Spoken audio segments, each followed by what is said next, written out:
Good, so welcome everyone again, also to those who are listening on SoundCloud. So today's topic is contemplating people-pleasing. That's something that I really like to talk about. I chose this topic for today because I didn't get any requests, and this is something that I'm personally working on right now, so it's probably appropriate to reflect a little bit on this attitude of pleasing people. And it's something that a lot of people, I think, do habitually. It's kind of this sense of wanting others to appreciate oneself and trying to make that happen in any possible way, like saying only nice things to others, showing yourself only in the best kind of way so that others would praise you or appreciate you for who you seem to be.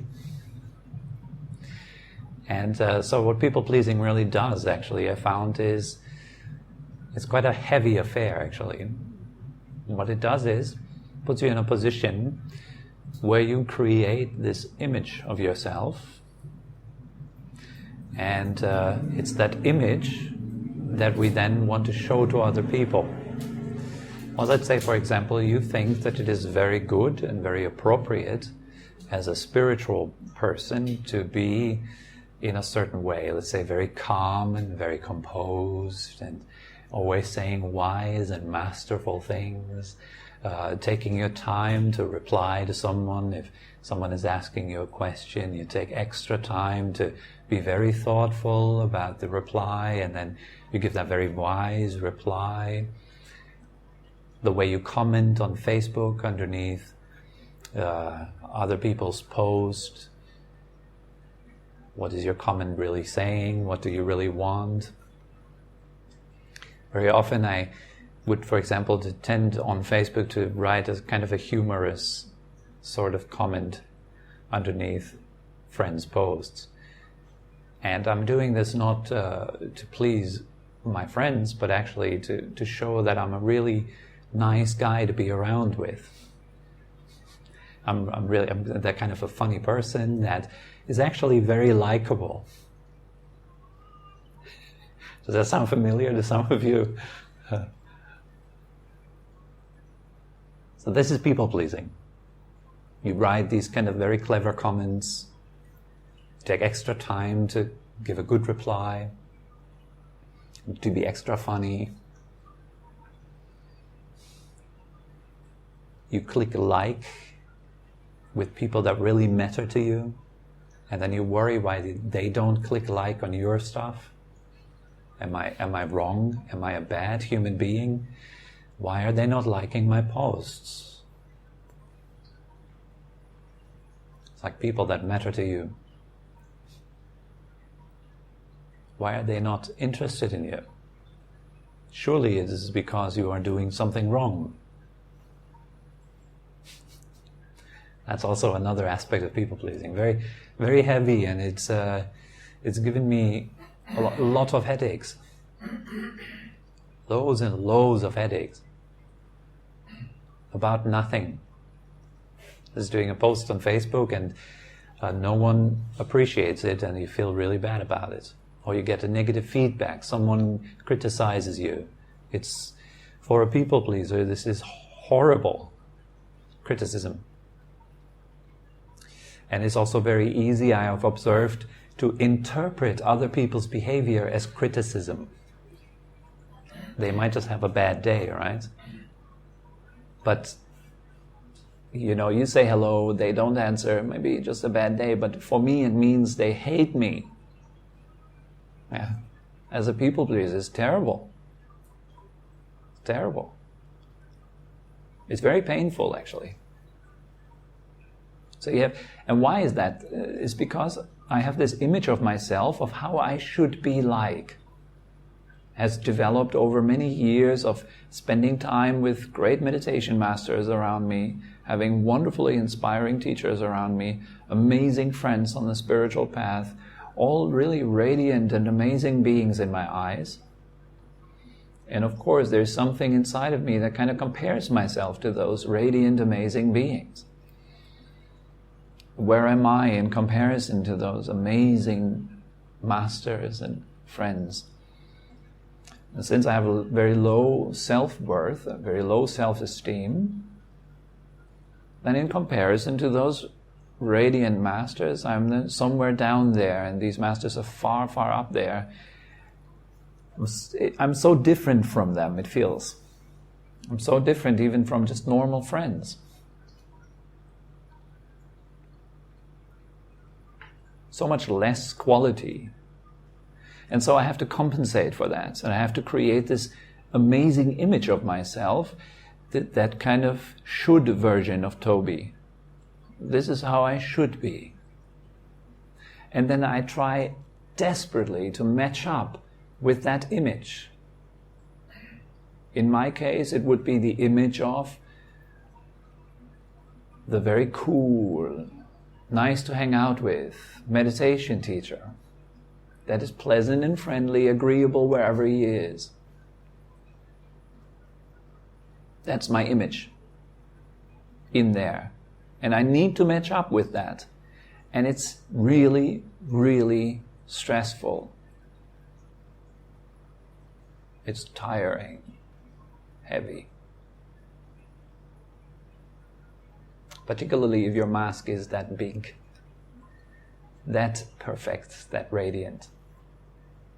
You always have to I can imagine that some superstars are in that predicament too. That they constantly have to look good. Paparazzi is everywhere. Everyone might shoot a picture of you in some kind of human position. And then everyone goes like, wow, look at her. She's wearing a bikini. And who cares, But you have to constantly be on the watch out that someone around you might be finding out who you really are underneath that mask. And that's a great risk. So every ounce, every little bit of criticism is extra heavy for a people pleaser. Because someone is looking through your facade. Someone is seeing right into your core. Another thing that happens also is that you feel very often totally inauthentic and fake. Wherever you go, you feel really fake. Feel like a phony somehow, Like I'm sitting up here, I'm doing this kind of meditation stuff, but there's something inside that feels like a phony. I'm just fake. I have no qualities. What am I doing here, Like that. It's very painful. So what is the way out of this? It's a huge mess, isn't it? So the first thing, and I think the most basic principle of the path, is honesty. Just know, well, I'm a human being. And I've been conditioned and raised in such a way that there is this kind of habit of people-pleasing. I've been bullied at school when I was younger, like that. And when I was bullied, after a while, when I was bullied, I changed school. And then in the next school, I changed my character. I turned it all around. And I was pretending that I was this kind of gangster hip-hop guy that was absolutely unshakable, totally cool with everyone. I was one of the craziest guys in class. When there was some parties going on, it was always at my place. Crazy stuff. You wouldn't believe it if you see me right now, and then the way I was when I was younger. It's like, nah, that wasn't Tobi.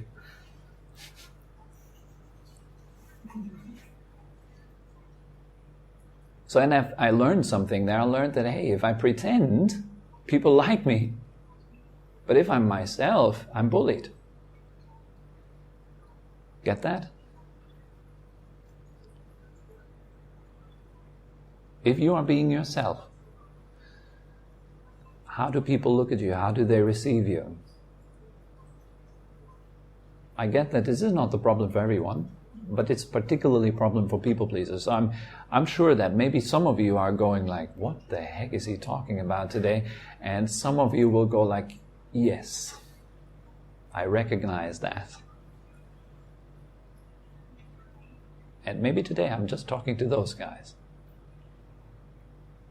Because something very personal I would like to share, because it's very practical, it's down to earth, and it should be like that, shouldn't it?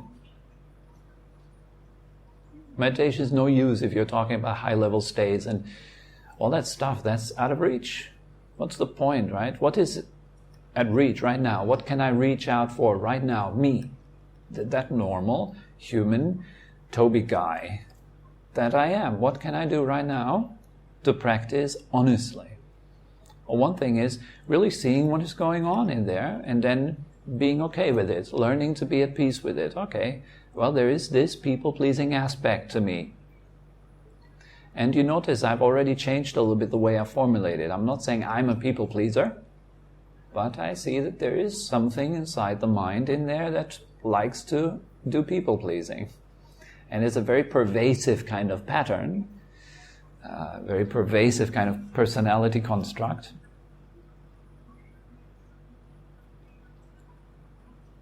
So I'm honestly just looking at it, okay, I'm making great remarks, I'm giving my comments, I'm saying this and I'm saying that because I actually just want to be loved. And then I look around and I see, well, that's pretty much what we all are almost doing all the time. We say great things and we do nice stuff, and in return we get affection and love. We perform and we get paid. It's almost like a kind of a business transaction that also runs on an emotional level, not just on a material level. You pay with emotional stuff and you receive emotional stuff on the way back. It works really well for people pleasers.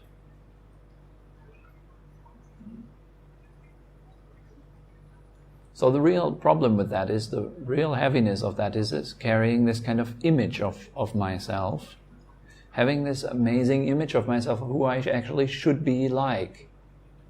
That is the root cause of people pleasing. This is the kind of the center of a people pleaser, is this mask, is this identity that we create in our head that we need to match up with at all times. And you can do so. Some people are really good at this. They live a smooth life for a long time, and they manage their life so perfectly well in that people-pleasing scheme that no one really kind of pops the bubble ever. That would be the job of a good spiritual teacher, by the way. They would pop your bubble. They do that very efficiently often. Often I have this idea that a spiritual teacher is that guy with a needle there, and he goes, pop. And you go like, ow, I don't like that guy, but I learned from that about my own dislike, about my own pain. Because that's what a good teacher is pointing to. He's pointing to your pain, to your confusion, to your doubts. So you have a chance to grow and to kind of grow out of these painful patterns. And that's the point of a teacher. It's the point of a good spiritual community, good spiritual friends. You might feel like, well, I don't have that. I don't have a good community of spiritual friends. And so you can use it in your daily life. You go to your office and there are people pushing your buttons all the time. They're popping your bubbles all the time. Those are your teachers. They are kind of heaven's blessing. And really we can't avoid this kind of honesty because there is pain. It's almost like in martial arts. If you make a mistake, it hurts. It's direct feedback that you have not been mindful.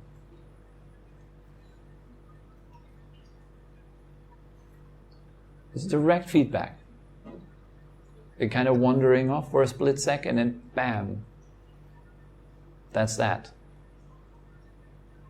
So you have to be spot on, mindful, and really develop this kind of honesty of looking at yourself. Second thing to develop is kindness, friendliness, making friends with the people pleaser. It's not your enemy. The people-pleasing scheme, the pattern that we have inside, is not a bad boy that you have to get out of the way, that you have to kill, that you have to bury in the backyard. You have to make friends with that.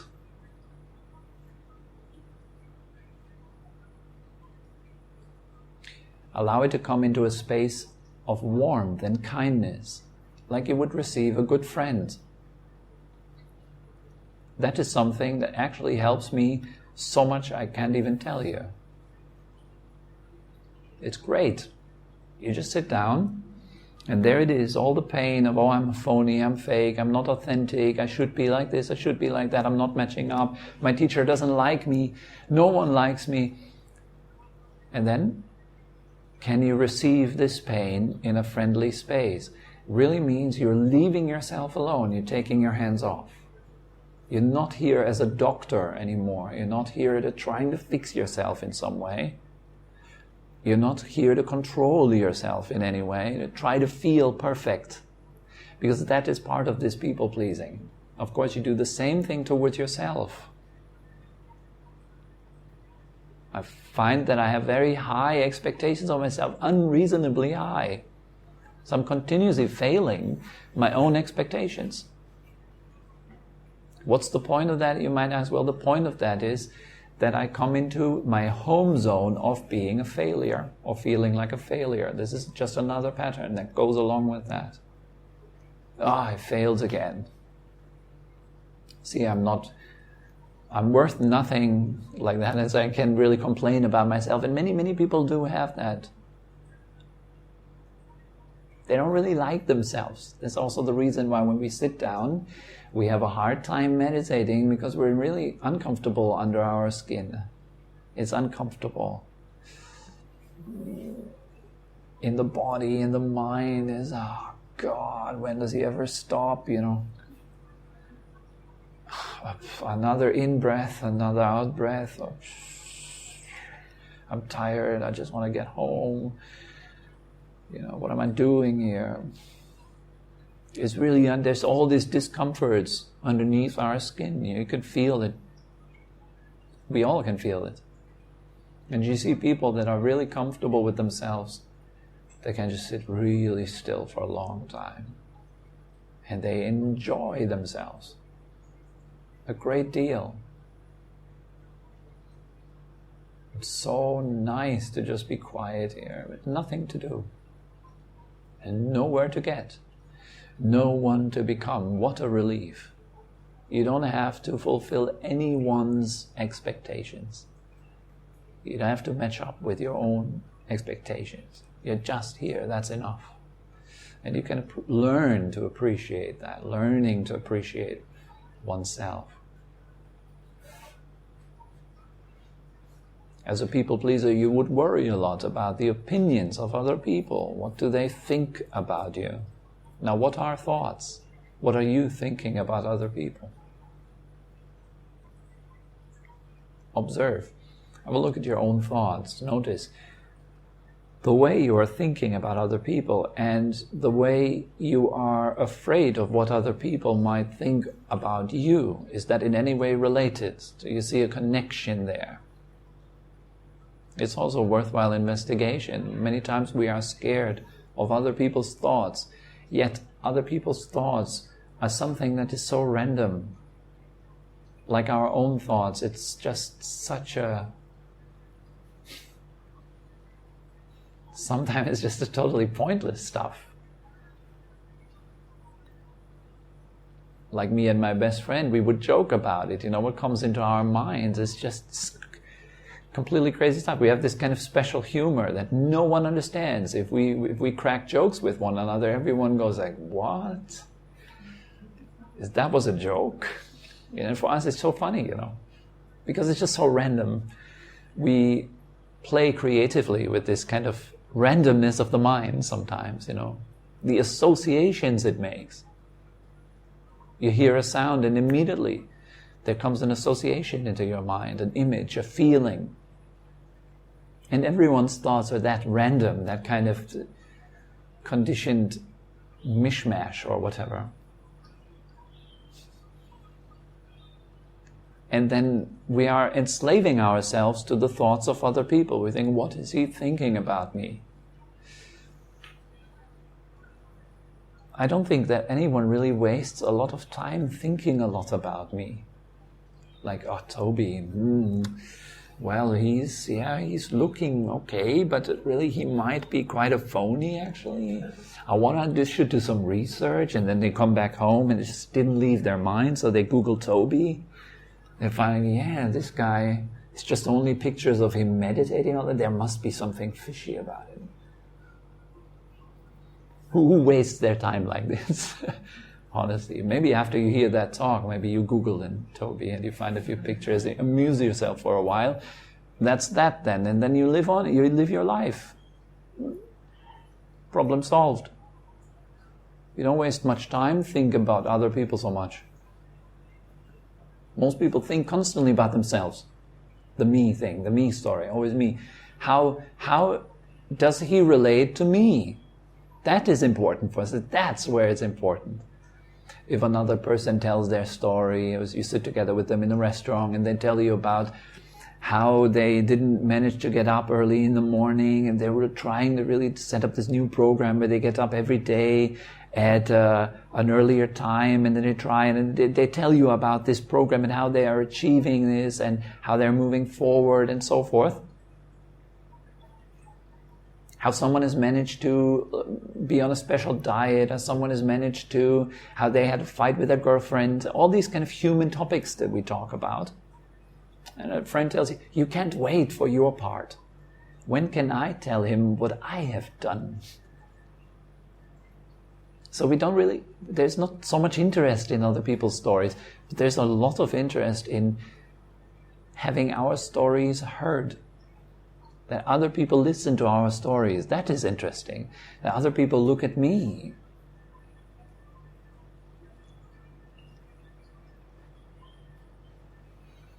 So most people, they don't think much about you.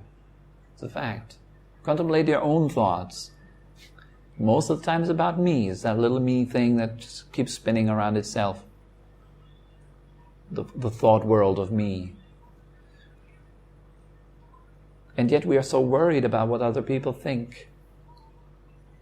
Now they might have a bad day. Maybe someone died in their family. And so they don't say hello to you. They feel down. They just got a bad message or something. They heard some words that hurt their feelings. And so then after that they meet you and you say hello and they don't answer. People are like that. I'm like this. Sometimes I'm just really not in a good mood and then my face is like hanging down. It doesn't look anything but angelic and spiritual. Just a human grumpy face.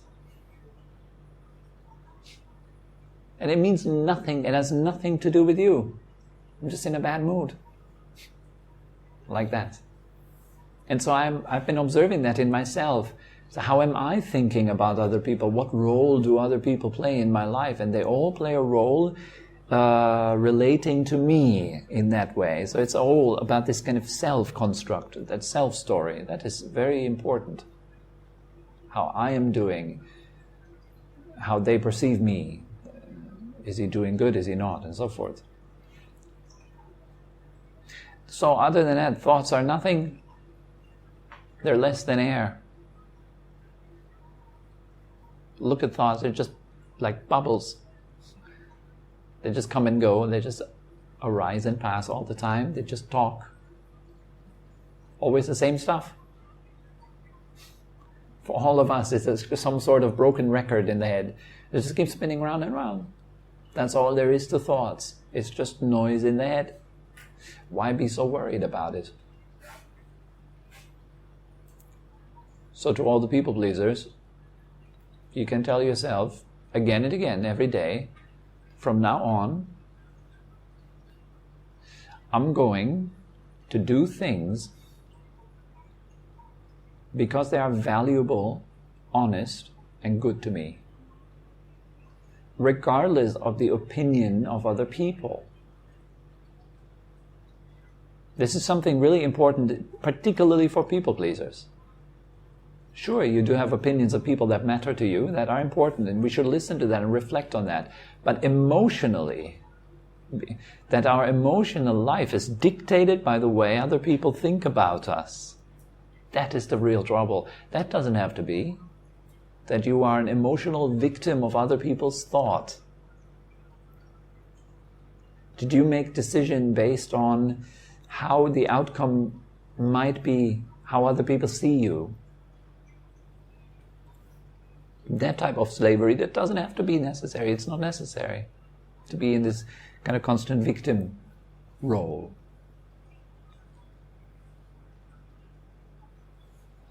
So what really works for me is to find out, so what is it that is valuable for me? What are my values? What would I stand up for? This is recent stuff for me. This is like recent discoveries. What are my real values? What am I doing here? Why am I doing this? Why do I sit here right now? Do I sit here to get good opinions from you? Problem, right? That's the people-pleasing thing. So I'm thinking about my values. Why do I really sit here? And once I get to know my values, I get to know the values because I want to train myself in the art of meditation. I want to get deeper. I want to live an honest and kind life. I don't want to live a life of pretense. But I would like to kind of share my own development with people if it is beneficial. That's what I like doing. These are my values. This is how I like spending my life, developing myself and sharing it with those who are interested in that development and who benefit from that development. And over the years, I have simplified my practice greatly. If you would have heard me 10 years before, it would be all kind of metaphysical blah about higher meditative states, and I bugged my whole family with that when I just first came into the monastery, and I stayed my first 3 months there, and I went home on vacation for a little while. Everyone was just like, "Oh my God, this guy, just get out of his way," you know. Because I was just constantly like kind of talking to those people, you know, like, "Wow, Buddhism is the awesome thing, and you have to become a Buddhist. And otherwise, your life is not having enough quality, and look, Buddhism is good because this and that," and I was a pest to other people. Like a Buddhist pest, yeah. And then you need a Buddhist exterminator. Like they have here this Chiang Mai pest service. They're going always around with their steam thing, you know. So you need a good teacher that points that out patiently again and again, because you will not hear it for a lot of times. Because you're so fascinated in your little spiritual bubble for such a long time that the real human, down-to-earth values, the practicality of meditation escapes you. And it's coming now, slowly it's coming now to me. I've been doing a lot of work on my own. Spend a lot of time with my teacher together, but now I'm on my own most of the time, so I have to find out by myself. And so it takes time. It's a long process for me.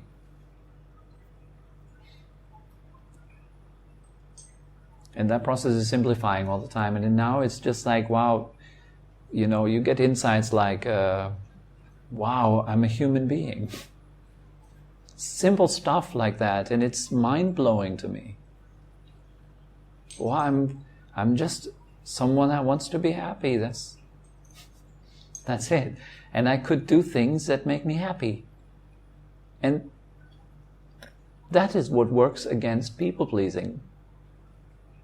To know what you really want. I mean it because I just simply want to be happy, so I should be doing those things that make me happy regardless of the opinions of other people.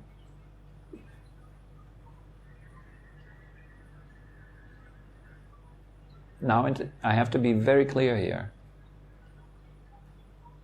You might be thinking that it makes you really happy to go into a shop and steal stuff. And you go in it and you say, hey, regardless of the opinions of the shop owners, I'm going to lift the heck out of this shop. That is not what I'm talking about. I'm talking to good people who are generally interested in inner wealth, in inner well-being, in these kind of values, and inner peace and so forth, okay? So if you are after that, go for it, regardless of what other people think. It is not about building a spiritual facade that other people like. It's not about showing off anything.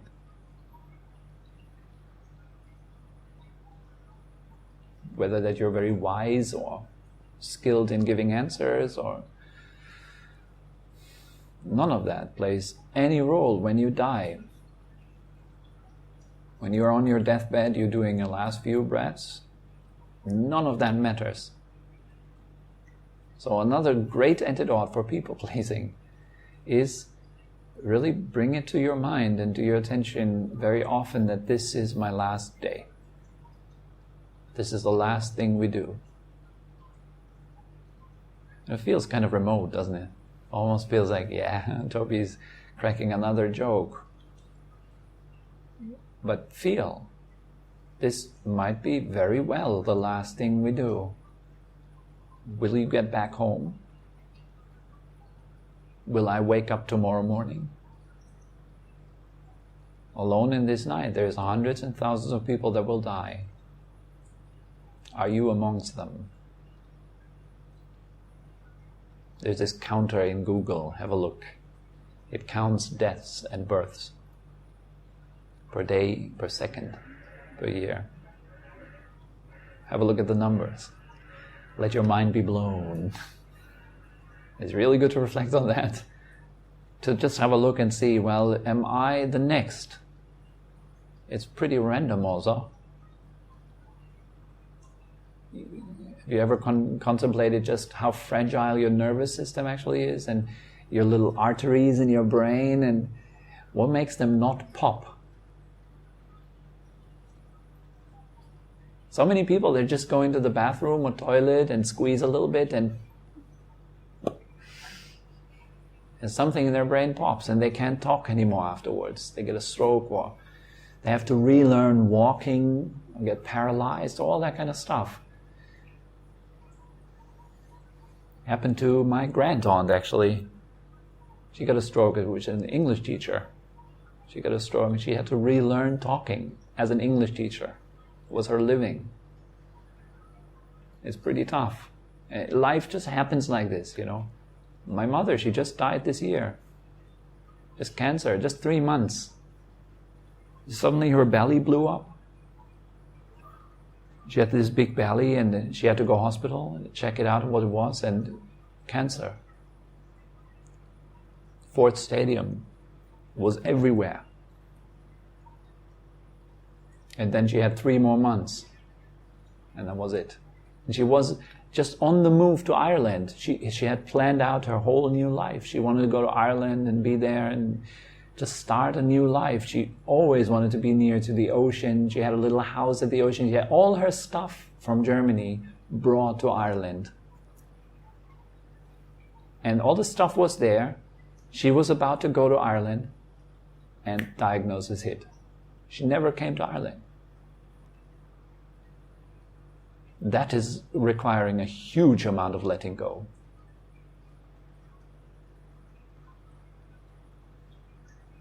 And we feel this kind of awkwardness and anxiety when we're talking about death and these kind of topics. It shows that we are not living really. This is like a mirror. It shows that we don't know how to handle death. We don't know how to handle these kind of things. We feel quite remote from life also. We're not really aware of ourselves, not really aware of this moment as it is, not feeling it. We're thinking about life much more than actually living it, actually feeling it. And contemplating death kind of points that out pretty sharply sometimes. So that's a great way of overcoming or helping to overcome people-pleasing. And what would matter to me if today I would die? Would it matter to kind of be the great spiritual teacher that everyone loves? Hell no. Absolutely not. What would matter much more is to be genuine and kind.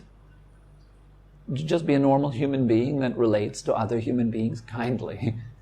That's what would matter, actually, I feel. So then I make that my value. This is how I find my values if I contemplate death.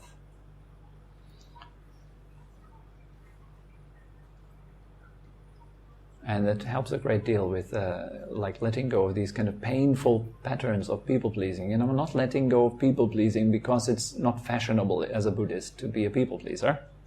But I'm letting go of it because it hurts. And that's the reason why we let go of something, of anything. We let go of it because we recognize that it hurts. And we recognize that only if we really look at ourselves for sustained periods of time, really get to know ourselves, then we will recognize, like, wow, I'm just constantly hurting myself with all kinds of thoughts and all kinds of emotions. Why do I keep doing that? Why do I practice? And so this is a talk today that is very close to my heart. And something very important personally to me, and I hope that it also benefits some of you guys in some ways. Okay, thank you very much.